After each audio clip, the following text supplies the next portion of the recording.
All right, guys, we're doing reactions today. We've got our intern Steven's got a video for us of someone cold calling. We're going to watch it, and Ben and I are going to give our reaction. Take it away. Morning, Bob. Good morning, ma'am. How you doing today? I'm good. How are you? I'm doing just fine. Thank you. My name is Marcus. I'm calling from. I'd like to speak to Gary Gonzalez. Could you help me? Sure. Give me 1 second. I'll transfer you. Thank you. He had the name. That's good. The days are getting longer and the web.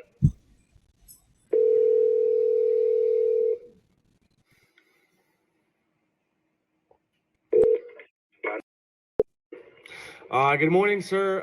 Am I speaking to Gary Gonzalez? This is him.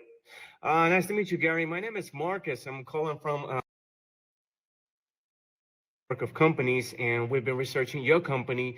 So we're looking to get set up with you. We're an ASIC-based carrier company, and we also provide brokerage services.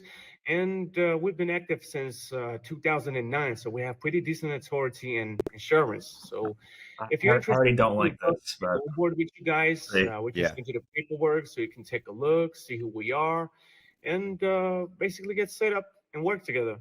he doesn't even know if the guy needs anything or what the need is. My call to make. I'm just dispatch. Oh. Let me see who would be your best. He gave a whole pitch, and it's the wrong person. Or is it? I'm not sure. I'm not even sure that we're looking right now. I know.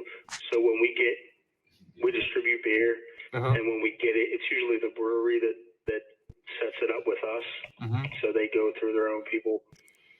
Anything else that we need, we just use our own trucks. FOB. Yeah, actually, we can give you competitive rates before getting set up. So if you find it convenient, we can get set up. I mean, it's on you. It's your choice. So pause that for a second. Nowadays, pause that for a second, Steven. So he's established no value. The guy told him he doesn't arrange transportation, and now he's like, hey, can I give you some rates on the freight you don't arrange and that you're not responsible for onboarding? I'll give you a positive. He made the phone call, which a lot of people don't even do. I don't see him taking notes either. I've been writing down like beer. All right, it's coordinated by the brewery or whatever he mentioned. But this guy is clearly not a qualified customer, and he sounds like he's giving a canned pitch to the wrong person at the wrong company. But again, he's making the call, so who knows? We don't know how far he is in his career. For sure. Kudos to making the call. The other thing is, like, if I'm calling somebody, I am not going to say their first and last name. Like, I am going to say their first name and talk as if, like, I would be talking to a friend. They're more likely to connect. Like, I would never call you and be like, hey, Nate Cross, right? I'd be like, oh, hey, Nate, did I catch you at a decent time?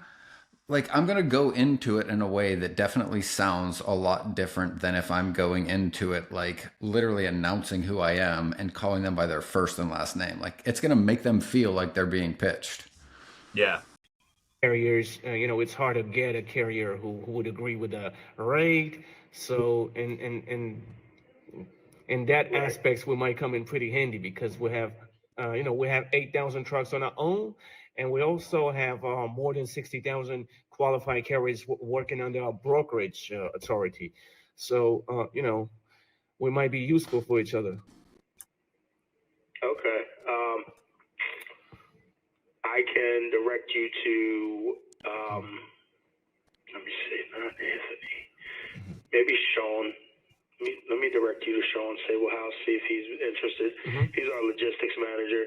Oh, okay. All right, so I'll get you over to him. All right, thank you, Gary. Well, I will point out, right, that like there are a lot of scenarios, and you talked about this on the podcast, Nate, is that like sometimes they're newer people you're talking to and they're just as nervous anyway. Like he just pitched him, sold him on things the guy didn't need, wasn't responsible for, and he still got the guy's name who was. And at the end of the day, like, there's still a good takeaway. He made the call, he got a piece of information, and now you can approach the guy who's actually responsible for handling this. Yeah, I think the biggest takeaway here, and this goes with any call, and you kind of hit on it, is like treat the conversation like it's just a friendly conversation. He very clearly had a sales pitch. He gave his name, his company. He gave like the history of his company, the whole structure. No one cares about that. Nobody cares. I get it. Like I've sat next to people who like literally will talk about our company was founded in blah, blah, blah by so-and-so. And it's like, dude, they don't care. They don't care. Yeah. That's a story for another time if you become buddies with the person. If they care. Background. Yeah. So, all right. That's a good one.